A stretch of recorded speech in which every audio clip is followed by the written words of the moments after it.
जैसा कि आप सभी को पता है, जो आपका नेक्स्ट सीटेट का एग्जाम है जो कि 7 जुलाई को होने वाला है, उसके लिए हम लोग यहाँ पर सीडीपी पेपर 1 और पेपर 2 दोनों के ही प्रीवियस ईयर क्वेश्चन पेपर को देखने वाले हैं, जो कि आपके एग्जाम के लिए इंपॉर्टेंट होने वाले हैं। तो चलिए देखते हैं आज के क्वेश्चन। यहाँ पर आपका फर्स्ट क्वेश्चन दे रखा है, बाल्यावस्था की अवधि में विकास। ठीक है, फर्स्ट ऑप्शन दे रखा है, धीमी गति से होता है एवं उसे मापा नहीं जा सकता। देखिए, जो बाल्यावस्था की अवधि में विकास होता है वो तीव्र गति से होता है ना, धीमी गति से नहीं होता है। तो यहाँ पर आपका फर्स्ट ऑप्शन गलत हो जाएगा। नेक्स्ट दे रखा है, बहुस्त्री और मिश्रित होता है। हाँ, ये बात जो है आपकी यहाँ पर सही दे रखी है। जो बाल्यावस्था में विकास होता है वो क्या होता है, बहुस्त्री होता है, यानी हमारा सामाजिक विकास भी होता है, मानसिक विकास भी होता है, संवेगात्मक विकास भी होता है, कई स्तरों पर जो है विकास होता है। और क्या होता है, मिश्रित होता है। तो यहाँ पर आपका सेकंड वाला ऑप्शन राइट हो जाएगा। नेक्स्ट है, में केवल परिमाणात्मक परिवर्तन होते हैं। देखिए, जो हमारा विकास होता है उसमें मात्रात्मक और गुणात्मक दोनों परिवर्तन होते हैं ना, केवल परिणात्मक परिवर्तन कहना ये बात जो है आपकी यहाँ पर गलत होगी। केवल वर्ड वैसे भी आपका क्या होता है, निगेटिव होता है। तो ऑप्शन नंबर थर्ड आपका यहाँ पर गलत हो जाएगा। नेक्स्ट है, अनियमित और असंबद्ध होता है। देखिए, जो डेवलपमेंट होता है, जो विकास होता है वो क्या होता है, एक सीक्वेंस में चलता है, एक ऑर्डर में चलता है। बट यहाँ पर दे रखा है असंबद्ध होता है, अनियमित होता है। नहीं, विकास क्या है, निरंतर चलने वाली प्रक्रिया है ना, कंटिन्यूअस प्रोसेस है, माँ के गर्भ से स्टार्ट होती है और जब तक हमारी मृत्यु नहीं होती है तब तक चलती रहती है। तो ये बात भी आपकी यहाँ पर गलत हो जाएगी। ऑप्शन नंबर सेकंड डी जो है आपका यहाँ पर। देखिए, नेक्स्ट क्वेश्चन है आपका यहाँ पर, बच्चों के समाजीकरण में विद्यालय। ठीक है, देखिए, जो समाजीकरण होता है इसके दो कारक होते हैं ना, एक होता है आपका प्राथमिक और दूसरा होता है द्वितीयक। प्राथमिक कारक आपका कौन होता है, उसमें आपकी फैमिली आ जाती है, क्योंकि जो बच्चा होता है उसका जो पहला समाजीकरण होता है वो कहाँ से होता है, उसकी फैमिली से होता है। क्योंकि जब बच्चा जन्म लेता है वो जो भी चीज़ें सीखता है वो कहाँ से सीखता है, अपने परिवार से सीखता है। तो परिवार क्या है, समाजीकरण का प्राथमिक कारक है ना। इसके अलावा आपका विद्यालय हो गया, समाज हो गया, मीडिया हो गई, ये क्या होते हैं, आपके समाजीकरण के द्वितीय कारक होते हैं। तो वही आपसे यहाँ पर पूछ रखा है कि बच्चों के समाजीकरण में विद्यालय, विद्यालय क्या आपका द्वितीय कारक है। तो यहाँ पर आपका फोर्थ ऑप्शन जो है राइट आंसर हो जाएगा। देखिए, फर्स्ट ऑप्शन आपका दे रखा था कि कोई भूमिका नहीं है। देखिए, जो समाजीकरण है, बिना समाज के तो आप रह नहीं सकते। मनुष्य क्या है, एक सामाजिक प्राणी है। ठीक है, अगर हम अरस्तु की बात देखें तो अरस्तु आपके यही कहते हैं कि human is a social being, यानी मनुष्य क्या है, एक सामाजिक प्राणी है, समाज के बिना वो नहीं रह सकता। तो ये ऑप्शन आपके यहाँ पर गलत हो जाएगा, क्योंकि इसमें दे रखा है कोई भूमिका नहीं होती। तो समाज की तो भूमिका होती है ना। अब देखिए, यहाँ पर नेक्स्ट दे रखा है कि बहुत कम भूमिका होती है। नहीं, बहुत ज़्यादा भूमिका होती है हमारे संज्ञानात्मक विकास में, संवेगात्मक विकास में। ठीक है, सभी तरीके का जो है विकास हमारा कहाँ से होता है, हमारे इन्वायरमेंट से होता है। ठीक है, हमारे समाज से होता है। तो ये बात भी आपकी गलत दे रखी है, प्राथमिक कारक है। देखिए, प्राथमिक कारक आपका क्या होता है, फैमिली। ठीक है, जिसमें कि आप जो आपका सोशलाइजेशन होता है वो पहली बार कहाँ से स्टार्ट होता है, आपकी फैमिली से। और जो परिवार है वो क्या है, समाज का एक छोटा रूप ही तो है ना। तो ये इसमें क्या आ जाएगा, आपका फैमिली। द्वितीय कारक आपका क्या होता है, जैसे कि विद्यालय हो गया, आपका समाज हो गया, आपकी मीडिया हो गई, है ना। तो आपका यहाँ पर फोर्थ ऑप्शन राइट है। नेक्स्ट क्वेश्चन है, निम्नलिखित में से किस मनोवैज्ञानिक ने प्रस्तावित किया कि बच्चों का चिंतन गुणात्मक रूप से वयस्कों की अपेक्षा अलग होता है। देखिए, जो जीन पियाजे जिन्होंने कॉग्निटिव डेवलपमेंट की थ्योरी दी है, संज्ञानात्मक विकास की थ्योरी दी है, वो क्या कहते हैं कि जो बच्चों का चिंतन होता है ना, वो क्या होता है, गुणात्मक रूप से वयस्कों से भिन्न होता है।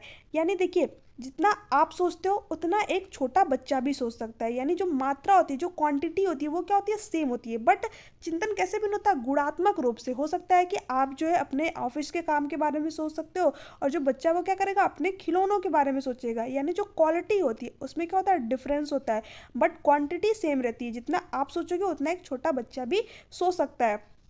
बट गुड, ठीक है, क्वालिटी क्या होता है, डिफरेंट होती है। यही चीज़ जो है आपके जीन पियाजे कहते हैं। देखिए, ये क्वेश्चन इंपॉर्टेंट है, क्योंकि एक ही क्वेश्चन को जो है 3 से 4 तरीके से आपके घुमा घुमा करके आपके एग्जाम में पूछ रखा है। इसी क्वेश्चन को जो है थोड़ा सा अलग वे में घुमाएगा, फिर आपके एग्जाम में पूछ लेगा। तो आपको जो है ध्यान में रखना है कि जीन पियाजे क्या कहते हैं ना।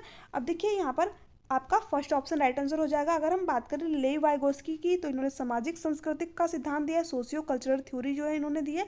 हार्वर्ड गार्डनर जो कि बहुबुद्धि का सिद्धांत के लिए जाने जाते हैं, मल्टीपल टाइप ऑफ इंटेलिजेंस जो है इन्होंने दिया है।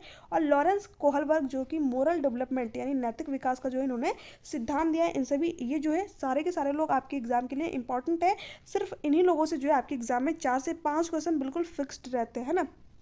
तो आपको इनकी थ्योरी एक बार जरूर देख के जानी है, और इनसे रिलेटेड जितने भी क्वेश्चन अभी आपके एग्जाम में पूछे गए उनको भी करके जाना है। हालांकि मैं आप लोगों को यहाँ पर सारे क्वेश्चन वो कराऊंगी। ठीक है, नेक्स्ट है, अध्यापकों को कक्षा में बहुभाषिता को समझना चाहिए। ठीक है, एक गुण और साधन, हाँ ये बात जो है आपके यहाँ पर सही दे रखी है, क्योंकि बच्चा क्या आता है, बच्चे में इंडिविजुअल डिफरेंसेस होते हैं, साथ ही साथ उसके अंदर सामाजिक विभिन्नता होती है, ठीक है, धार्मिक विभिन्नता होती है, सांस्कृतिक विभिन्नता होती है और भाषाई विभिन्नता भी होती है नहीं। बच्चा क्या होता है, अलग अलग जगह से आता है, तो इसलिए अलग अलग जो है भाषा का वो यूज कर सकता है। तो जो बहुभाषावाद है उसको क्या करना चाहिए, एक गुण, एक साधन के रूप में यूज़ करना चाहिए, है ना। तो यहाँ पर आपका फर्स्ट ही ऑप्शन जो है राइट आंसर हो जाएगा। एक रुकावट, देखिए ये बात जो है आपके यहाँ पर गलत है। एक समस्या, ठीक है, ये भी गलत है।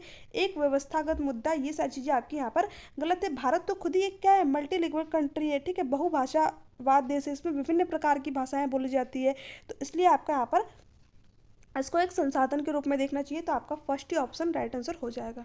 नेक्स्ट क्वेश्चन है आपका यहाँ पर, बाल केंद्रित कक्षा वह है। देखिए बाल केंद्रित कक्षा आपकी कौन सी होती है, जिसमें बच्चे को सेंटर्ड में रख करके एजुकेशन प्रोवाइड की जाए, यानी उसकी रुचि के अकॉर्डिंग, उसके एम्पलीट्यूड के अकॉर्डिंग जो उसको यहाँ पर चीज़ें प्रोवाइड की जाए, ठीक है। और जहाँ पर बच्चा एक्टिव हो वो क्या होगा, आपका सबसे अप्रोप्रिएट, सबसे राइट आंसर होगा, क्योंकि यही क्या कहती है, आपकी बाल केंद्रित शिक्षा कहती है ना। अब देखिए ऑप्शन क्या दे रखा है, अध्यापक केवल पाठ्य पुस्तक को ज्ञान के स्रोत के लिए उपयोग करता है ना, ये बात जो है आपकी यहाँ पर गलत होगी। जो चाइल्ड सेंटर्ड एजुकेशन होगी, ठीक है, उसमें केवल पाठ्य पुस्तक नहीं, जो है तरह तरह की गतिविधियां कराई जाएगी, बच्चा क्या होगा, एक्टिव होगा। वैसे भी केवल वर्ड क्या होता है आपका, निगेटिव होता है। अध्यापक बच्चों को उनकी क्षमता के आधार पर वर्गीकृत करता है। देखिए वर्गीकृत करना, अलग थलग करना, सेग्रीगेशन करना, ये सब जो है आपकी एनईपी क्या कहती है, ये सब चीज़ें गलत होती है ना। हमें बच्चों को अलग थलग नहीं करना है, क्योंकि हमारी जो इंक्लूसिव एजुकेशन है, समावेशी शिक्षा है, वो क्या कहती है, बच्चों को एक साथ पढ़ाना चाहिए, है ना। तो ये भी आपका ऑप्शन आपका गलत है। बच्चों के व्यवहार को निर्देशित करने के लिए अध्यापक को पुरस्कार और दंड, देखिए पुरस्कार और दंड जहाँ भी आपको देखने को मिल जाए, वो ऑप्शन तो आपका कभी भी नहीं होगा। हमें क्या करना है, बच्चों को पुरस्कार या फिर दंड नहीं देना है, क्योंकि बच्चा क्या करेगा, फिर उन्हीं चीज़ों के लिए कार्य करना लगेगा, ठीक है, पुरस्कार पाने के लिए कार्य करेगा या तो फिर दंड से बचने के लिए कार्य करेगा, तो ये भी चीज़ नहीं करनी है। अध्यापक लचीला है और प्रत्येक बच्चे की व्यक्तिगत आवश्यकताओं को पूरा करता है, हाँ ये बात जो है आपके यहाँ पर सही दे रखा है। अध्यापक को क्या होना चाहिए, फ्लेक्सिबल होना चाहिए, ठीक है, लचीला होना चाहिए, जैसे बच्चे की जरूरत है उसके अकॉर्डिंग जो है अपने में थोड़ा सा चेंज लाए, है ना। तो ये बात जो है आपके यहाँ पर सही दे रखी है। तो फोर्थ ऑप्शन आपका यहाँ पर राइट है। नेक्स्ट है, इस मनोवैज्ञानिक के अनुसार बच्चों के संज्ञानात्मक विकास में सांस्कृतिक उपकरण एक महत्वपूर्ण भूमिका निभाते हैं। देखिए बस हमें कीवर्ड को पकड़ना है ना। सांस्कृतिक उपकरण, कल्चरल टूल की बात कौन करता है, लेव वाइगोस्की, है ना। तो यहाँ पर आपका फर्स्ट ही ऑप्शन राइट आंसर हो जाएगा, क्योंकि इनकी थ्योरी का नाम ही है सामाजिक सांस्कृतिक सिद्धांत, ठीक है। और किसकी बात करते हैं, कल्चरल टूल की बात करते हैं, सांस्कृतिक उपकरण की बात करते हैं, ठीक है। तो यहाँ पर आपका जो है फर्स्ट ऑप्शन राइट आंसर हो जाएगा। जीन पियाजे के बारे में मैंने आप लोगों को बताई, अल्बर्ट बंडूरा और स्किनर से आपके एग्जाम में क्वेश्चन नहीं पूछा जाता है ना। तो आपका जो है फर्स्ट ऑप्शन राइट है। नेक्स्ट है, देखिए हार्वर्ड गार्डनर से आपके एग्जाम में क्वेश्चन बना, हार्वर्ड गार्डनर ने बहुबुद्धि सिद्धांत के अनुसार निम्नलिखित में से कौन सा जोड़ा बुद्धि के प्रकार और अंतःस्थिति अनुपालन से के अनुसार सही है। अब देखिए यहाँ पर आपको जो है बुद्धि के प्रकार दे रखा है और इसमें बताना है कौन सा जो है सही इसमें मेल खाएगा, ठीक है, इसके अकॉर्डिंग जो है आपको यहाँ पर बताना है। देखिए अगर हम स्थानिक बुद्धि की बात करें तो ये किसमें पाई जाएगी, मूर्तिकार में, है ना। बट इसके साथ में मनोवैज्ञानिक दे रखा है, तो ये ऑप्शन आपका यहाँ पर नहीं होगा, ठीक है, क्योंकि जो वास्तुकार होते हैं उनके अंदर कौन सी बुद्धि होती है, स्थानिक बुद्धि होती है ना। उनको स्थान की समझ होती है, सारी चीज़ें जो है उनको पता होता है कि जो है घर कैसे बनाना है, घर का नक्शा क्या होगा, ये सारी चीज़ें उनको पता होती है। तो इस मनोवैज्ञानिक के अंदर ये बुद्धि होगी नहीं, तो ये आपका गलत है। अंतरावैक्तिक, देखिए अंतरावैक्तिक बुद्धि किसके अंदर होगी, जो व्यक्ति जो है दूसरों के बारे में बता दे, ठीक है, इंटरपर्सनल, जैसे दूसरों के मनोभाव, दशा, स्वभाव के बारे में बता दे, जैसे कि जो मनोवैज्ञानिक होते हैं वो लोग क्या करते हैं, ये सारी चीज़ें बता लेते हैं। तो जो अंतरा व्यक्ति की है वो किसके अंदर होगी, मनोवैज्ञानिक के अंदर। बट यहाँ पर विक्रेता दे रखा है, तो ये भी ऑप्शन आपका यहाँ पर गलत है। भाषायिक बुद्धि, देखिए भाषायिक बुद्धि किसके अंदर होगी, जैसे कि नेता हो गए, ठीक है, जैसे कि आपका जो विक्रेता होता है ना, जैसे कि जब आप सामान खरीदने जाते हैं तो वो क्या करता है, आपको अलग अलग तरीके से बताता है कि नहीं ये सामान अच्छा है, ये अच्छा है, वो अच्छा है, ठीक है। तो उसके अंदर क्या होती है, भाषाई बुद्धि होती है ना। अपने भाषा के थ्रू क्या करता है, वो चीज़ों को जो दूसरे लोग होते हैं उनको अपने झांसे में लेता है ना। तो ये ऑप्शन भी है, इसके साथ में मूर्तिकार दे रखा है, तो ये भी आपका नहीं होगा। शारीरिक गति संवेदना, यानी जिनका अपने बॉडी पर कंट्रोल हो, जैसे कि खिलाड़ी होते हैं, हाँ ये बात जो है आपके यहाँ पर सही दे रखी है। तो फोर्थ ऑप्शन आपका यहाँ पर राइट आंसर हो जाएगा। जैसे कि आपके विराट कोहली हो गए, ठीक है, और भी खिलाड़ी होते हैं जिनका कि अपनी बॉडी पर क्या होता है, कंट्रोल होता है ना। तो आपका यहाँ पर फोर्थ ऑप्शन राइट है। नेक्स्ट है, देखिए नेक्स्ट क्वेश्चन है आपका ली वाइगोस्की के अनुसार। तो देखिए जो ली वाइगोस्की है इनके बारे में मैंने आप लोगों को बताया है पहले कि 3 चीज़ों की बात करेंगे, ठीक है। समाज की बात करेंगे, कल्चर की बात करेंगे और लैंग्वेज की बात करेंगे। यानी जो बच्चे का कॉग्निटिव डेवलपमेंट होता है, संज्ञानात्मक विकास होता है, उसमें उसके समाज की महत्वपूर्ण भूमिका होती है, उसके सांस्कृतिक की महत्वपूर्ण भूमिका होती है और किसकी होती है, लैंग्वेज की होती है ना। तो अगर आपने इन 3 चीज़ों को याद रख लिया तो आपके जो लेव वाइगोत्स्की से बनने वाले क्वेश्चन है वो आपके एग्जाम में गलत नहीं होंगे, है ना। तो आप SCL जो है 3 चीज़ों को ध्यान में रखिएगा, सोसाइटी, कल्चर और लैंग्वेज, है ना। यहाँ पर देखिए फर्स्ट पॉइंट दे रखा है, बच्चों के संज्ञानात्मक विकास में भाषा की एक महत्वपूर्ण भूमिका होती है। तो अभी मैंने आप लोगों को बताया, ठीक है, जो बच्चे का कॉग्निटिव डेवलपमेंट होता है उसमें क्या होता है, भाषा की महत्वपूर्ण भूमिका होती है। तो यहाँ पर आपका फर्स्ट ऑप्शन राइट है। बच्चे भाषा अधिग्रहण यंत्र द्वारा भाषा सीखते हैं। देखिए जो भाषा अधिग्रहण यंत्र है, ठीक है, लैंग्वेज एक्विजिशन डिवाइस है, LAD है, इसकी बात कौन करता है, नॉम चॉम्स्की करते हैं, है ना। तो ये आपका ऑप्शन यहाँ पर होगा नहीं। बट देखिए आपके एग्जाम में यहाँ से क्वेश्चन पूछा हुआ है कि LAD भाषा अधिग्रहण यंत्र के बारे में कौन कहता है, नॉम चॉम्स्की। तो आपको ध्यान में रखना है। अभी जो आपके लेटेस्ट एग्जाम हुए ना 20 अगस्त और जो 21 जनवरी को आपका एग्जाम हुआ है उसमें नॉम चॉम्स्की से रिलेटेड क्वेश्चन नहीं आया, बट इसके पहले वाले एग्जाम में जो है जो आपका ऑनलाइन होता था उसमें पूछे गए। तो सीटेट वालों का क्या भरोसा कब मूड बना ले किस क्वेश्चन को पूछना है, तो इसलिए आपको ध्यान में रखना है। नेक्स्ट स्टेप आपका यहाँ पर बच्चों का संज्ञानात्मक विकास चरणों में होता है। देखिए जो भी व्यक्ति स्टेजेस की बात करेगा, जैसे कि जो जीन पियाजे वो संज्ञानात्मक विकास की 4 स्टेजेस बताते हैं, बट लेव वाइगोत्स्की जो है कोई भी स्टेज नहीं बताया। तो जो स्टेज की बात करेगा वो क्या कहेगा कि विकास क्या होता है, चरणों में होता है ना। एक चरण के बाद दूसरा चरण आता है, बट लेव वाइगोत्स्की जो है चरण की बात नहीं करते हैं, स्टेज की बात नहीं करते हैं। तो ये ऑप्शन भी आपका यहाँ पर नहीं होगा। स्कीमा के परिपक्वन से बच्चों में संज्ञानात्मक विकास अग्रसर होता है। देखिए स्कीमा वर्ड किसका है, जीन पियाजे ने दिया है ना। तो ये ऑप्शन भी आपका यहाँ पर नहीं होगा। तो तीनों ऑप्शन आपके यहाँ से कटेंगे, फर्स्ट ऑप्शन आपका राइट है। नेक्स्ट है यहाँ पर दे रखा है बच्चों के अधिगम में शारीरिक और सांवेगिक अवस्था। देखिए जो शारीरिक स्वास्थ्य होता है ना, और जो सांवेगिक अवस्था होती है ये क्या होते हैं, एक दूसरे से संबंधित होते हैं, है ना। और जो बच्चे का अधिगम होता है उसमें क्या करते हैं, महत्वपूर्ण भूमिका निभाते हैं। बट यहाँ पर फर्स्ट दे रखा है का कोई प्रभाव नहीं होता है। नहीं, ये बात जो है आपकी यहाँ पर गलत दे रखी है कि एक महत्वपूर्ण भूमिका होती है। हाँ ये बात जो है आपकी यहाँ पर सही दे रखी है। अगर बच्चे का जो शारीरिक स्वास्थ्य है वो अच्छा रहेगा, है ना, शारीरिक तरीके से वो जो है स्वस्थ रहेगा, तो वो क्या होगा, चीज़ों को अच्छी तरीके से सीख पाएगा। और जो उसका संवेग उस पर उसका अगर कंट्रोल अच्छा है तो भी वो अधिगम अच्छी तरीके से कर पाएगा। यहाँ पर दे रखा है का कोई आपसी संबंध नहीं होता है। नहीं, देखिए जो विकास के 4 क्षेत्र होते हैं, PCSE फिजिकल डेवलपमेंट आपका हो गया, शारीरिक विकास, कॉग्निटिव डेवलपमेंट यानी संज्ञानात्मक विकास, और जो सोशियो इमोशनल होता है जो कि आपका एक ही में काउंट होता है यानी कि संवेगात्मक विकास और आपका सामाजिक विकास, ठीक है। अब देखिए जो विकास के क्षेत्र होते हैं ये क्या होते हैं, आपस में इंटर रिलेटेड होते हैं, अंतर संबंधित होते हैं। यानी बच्चे का अगर शारीरिक विकास अच्छा नहीं होगा तो संज्ञानात्मक विकास पर भी वो चीज़ उसके इफेक्ट डालेगी, उसके सामाजिक विकास का जो सामाजिक विकास है वो भी अच्छी तरीके से नहीं हो पाएगा, और संवेगात्मक विकास भी उसका अच्छी तरीके से नहीं हो पाएगा। तो ये जो चारों क्षेत्र होते हैं ये क्या होते हैं, इंटर रिलेटेड होते हैं, आपस में अंतर संबंधित होते हैं ना। बट यहाँ पर दे रखा है आपसी संबंध नहीं होता, तो इसलिए ये ऑप्शन भी आपका यहाँ से कटेगा कि भूमिका नगण्य होती है। नहीं, ऐसी बात नहीं है, इसकी भूमिका नगण्य नहीं होती है। क्या करती है, एक महत्वपूर्ण भूमिका निभाती है बच्चे के अधिगम में उसका शारीरिक स्वास्थ्य और संवेगिक अवस्था, है ना। तो आपका यहाँ पर सेकेंड ऑप्शन राइट है। नेक्स्ट है, अब देखिए नेक्स्ट क्वेश्चन है आपका यहाँ पर जो कि आपके एग्जाम के लिए इंपॉर्टेंट है, क्योंकि ऐसे क्वेश्चन जो है आपके एग्जाम में अब ज़्यादा आने लगे हैं, ठीक है। और इसमें जो है सबसे ज़्यादा अभ्यर्थियों को कन्फ्यूजन होती है। देखिए यहाँ पर क्या दे रखा है, कक्षा में अर्थपूर्ण अधिगम को प्रोत्साहित करने के लिए अध्यापिका को, ठीक है, अर्थपूर्ण अधिगम की बात हो रही है यहाँ पर, विद्यार्थियों की सहायता करनी चाहिए वे अपने मनोभाव और अभिप्रेरणों को सुव्यवस्थित कर पाए। हाँ ये बात जो है आपकी यहाँ पर सही दे रखी है। अर्थपूर्ण मीनिंगफुल लर्निंग के लिए क्या करना चाहिए, जो विद्यार्थी होते हैं उनकी सहायता करनी चाहिए, हेल्प करनी चाहिए, ताकि वो जो है अपने इंटरेस्ट अपनी रुचि को समझ पाएँ और मोटिवेटेड रहे अंदर से, ठीक है। तो ये बात आपकी सही है।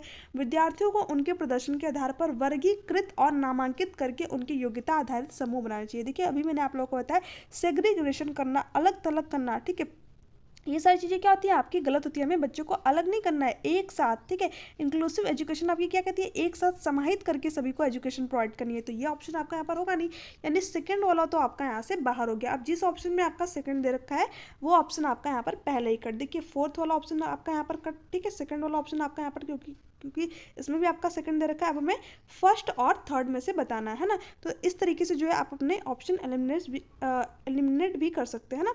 अब देखिए फर्स्ट और थर्ड को अब एक बार चेक करते हैं। तो फर्स्ट तो आपका पहले ही सही था, अब थर्ड को एक बार चेक कर लेते हैं। विद्यार्थियों में संवाद और परिचर्चा प्रोत्साहित करना जिससे वे बहुपरिप्रेक्ष्य करने में सशक्त हों। हाँ, ये बात भी आपके यहाँ पर सही है। विद्यार्थियों को क्या करना चाहिए, संवाद परिचर्चा इन सबके क्या करना चाहिए, अवसर प्रोवाइड कराने चाहिए। कक्षा में विविधता की उपेक्षा करके शिक्षा की मानक विधि को अपनाना नहीं, हमें विद्यार्थियों की उपेक्षा नहीं करनी है और ना ही उनसे अपेक्षा रखनी है ना। तो ये बात भी आपके यहाँ पर गलत है। हमें क्योंकि बच्चे में क्या इंडिविजुअल डिफरेंसेस है, हमें क्या करना है, उसको एक रिसोर्स एक साधन के रूप में यूज़ करना है, बट यहाँ पर दे रखा है उसकी उपेक्षा करनी चाहिए। तो ये ऑप्शन भी आपका यहाँ से कटेगा और ये सारे तो आपके पहले ही गलत थे। तो आपका यहाँ पर फर्स्ट ही ऑप्शन जो है राइट आंसर हो जाएगा, यानी फर्स्ट और थर्ड क्या आपकी सही है और सेकेंड और फोर्थ आपका यहाँ पर गलत है। ठीक है, नेक्स्ट है अधिगम एक डैश और डैश प्रक्रिया। देखिए जो अधिगम है वो क्या है, एक जटिल और सक्रिय प्रक्रिया है ना। तो यहाँ पर आपका फर्स्ट ऑप्शन राइट आंसर हो जाएगा। देखिए सरल रेखीय नहीं है, सरल व्यक्तिगत नहीं है, कॉम्प्लेक्स प्रक्रिया है, जटिल प्रक्रिया है। निष्क्रिय आपका वर्ड वैसे भी निगेटिव होता है, तो ये ऑप्शन तो आपका यहाँ से ऐसे ही कट जाएगा। ठीक है, तो यहाँ पर फर्स्ट ऑप्शन आपका राइट है। नेक्स्ट है यहाँ पर दे रखा है अपनी कक्षा में अर्थपूर्ण अधिगम मीनिंगफुल लर्निंग की बात हो रही है। को सुसाध्य बनाने के लिए अध्यापिका को अपनी कक्षा में सामाजिक सांस्कृतिक धार्मिक भाषाई विविधता को डैश चाहिए। तो अभी मैंने आप लोगों को बताया जो बच्चा होता है वो क्या करता है, अपने अंदर कई सारी विभिन्नता लेकर के जो है आता है। जैसे कि आपकी सामाजिक विभिन्नता हो गई, ठीक है, अलग अलग समाज से बच्चा आता है, सांस्कृतिक विभिन्नता हो गई, अलग अलग कल्चर का जो है अभ्यर्थी आता है विद्यालय में, धार्मिक विभिन्नता, अलग अलग धर्म के विद्यार्थी आते हैं, उनके में अंदर क्या होती है, भाषाई विविधता होती है। ठीक है, उनकी जो लैंग्वेज होती है वो अलग अलग होती है। तो हमें क्या करना चाहिए, उसको समझना चाहिए। ठीक है, उसको एक एसिड के रूप में यूज़ करना चाहिए, एक संसाधन के रूप में यूज़ करना चाहिए, ना कि उसको टालना चाहिए, उपेक्षित करना चाहिए, अनदेखा करना चाहिए। ये सारी चीज़ें क्या करती है आपकी गलत है। हमें बच्चे को समझना चाहिए, जो चीज़ें वो लेकर के आए उसका क्या करना चाहिए, सम्मान करना चाहिए। तो ये आपका यहाँ पर थर्ड ऑप्शन जो है राइट आंसर हो जाएगा। ठीक है, देखिए नेक्स्ट क्वेश्चन है आपका यहाँ पर जीन पियाजे के अनुसार बच्चे अमूर्त संक्रियात्मक अवस्था में, देखिए जो जीन पियाजे जिन्होंने कॉग्निटिव डेवलपमेंट संज्ञानात्मक विकास की थ्योरी दी और इन्होंने 4 स्टेजेस बताई। इसके बारे में मैंने आप लोगों को अपने प्रीवियस वीडियो में बता रखा है, बट यहाँ पर भी मैं आप लोगों को थोड़ा सा बता देती हूँ। ठीक है, जो 4 स्टेजेस इन्होंने दिए जिसको कि आप SPCF के थ्रू याद रख सकते हो। सेंसरी मोटर स्टेज जो कि आपका 0 से 2 साल तक होता है, प्री ऑपरेशनल स्टेज जो कि आपका 2 से 7 साल तक होता है, और कॉन्क्रीट जो कि आपका 7 से 11 साल तक होता है। अगर फॉर्मल की बात करें तो ये आपका 11 एबव होता है ना। अब देखिए इसको हम लोग थोड़ा सा क्वेश्चन के थ्रू समझते हैं। जो अमूर्त संक्रियात्मक अवस्था है यानी कि फॉर्मल ऑपरेशनल स्टेज है, इसमें बच्चा क्या कहलाता है, परिकल्पित निगमनात्मक तर्क और प्रतिज्ञप्ति चिंतन करने में समर्थ होता है, जो कि आपका फर्स्ट ऑप्शन में दे रखा है। तो यहाँ पर फर्स्ट ही ऑप्शन आपका यहाँ पर राइट है, क्योंकि अमूर्त इसके नाम से ही आप थोड़ा सा समझिए, अमूर्त यानी एब्स्ट्रैक्ट, जो चीज़ें उसके सामने नहीं हो उसके बारे में भी वो क्या कर पाता है, सोच पाता है, कल्पना कर पाता है ना। तो यहाँ पर आपका जो है फर्स्ट ऑप्शन राइट है। जो निगमनात्मक तर्क होते हैं, जो मैथ में सिद्धांत वगैरह रहते हैं, जो थ्योरी होती है वो उनको प्रूव करने लगता है। ठीक है, यहाँ पर सेकंड दे रखा है केंद्रीकरण और अनुत्क्रमणीय सोच से आबद्ध है। देखिए जो बच्चा जिसके अंदर केंद्रीकरण, ठीक है, यानी वो चीज़ों को सेंट्रलाइजेशन कर ले रहा है, अनुत्क्रमणी यानी इनरिवर्सिबिलिटी जो है उसके अंदर आ गई है। ठीक है, तो बच्चा किस स्टेज में होगा, पियाजे की third stage concrete operational stage में होगा, है ना। तो ये ऑप्शन आपका यहाँ पर होगा नहीं। ठीक है, क्योंकि हमें अमूर्त संक्रियात्मक बताना था।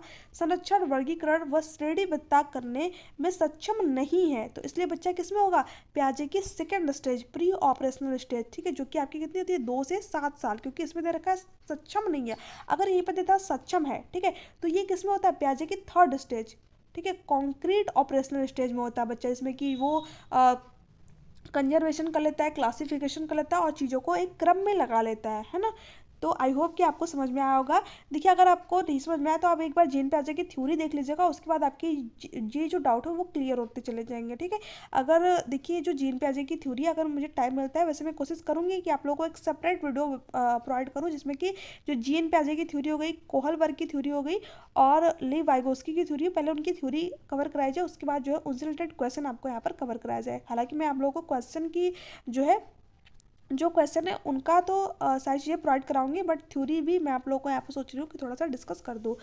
प्रतीकात्मक और सांकेतिक खेलों के में भाग लेना प्रारंभ करते हैं। तो देखिए जो प्रतीकात्मक और सांकेतिक खेल होते हैं यानी सिंबॉलिक थॉट की जो आपकी एज होती है वो क्या होती है आपकी जो प्री ऑपरेशनल स्टेज होती है, ठीक है, सेकंड स्टेज पे आ जाएगी। तो ये भी ऑप्शन आपका यहाँ पर नहीं होगा, यहाँ पर आपका फर्स्ट ही ऑप्शन राइट है ना। तो आई होप कि आप लोगों को सारी चीज़ें क्लियर होगी। अगर आपको कोई भी डाउट हो, कोई भी क्यूरी हो तो आप नीचे कमेंट सेक्शन में कमेंट करके पूछ सकते हैं। वीडियो अच्छी लग रही है तो चैनल को सब्सक्राइब कर लीजिएगा, बेल आइकन को प्रेस कर दीजिएगा ताकि वीडियो से रिलेटेड जो नोटिफिकेशन है वो आप तक पहुंच सके। और देखिए वीडियो को ज़्यादा से ज़्यादा शेयर कीजिएगा। और एक चीज़ और, आप में से मुझे बहुत सारे अभ्यर्थी जो है कमेंट करके पूछ रहे थे कि जो वीडियोज़ है इनका जो PDF है क्लासेस का वो कहाँ पर मिलेगा।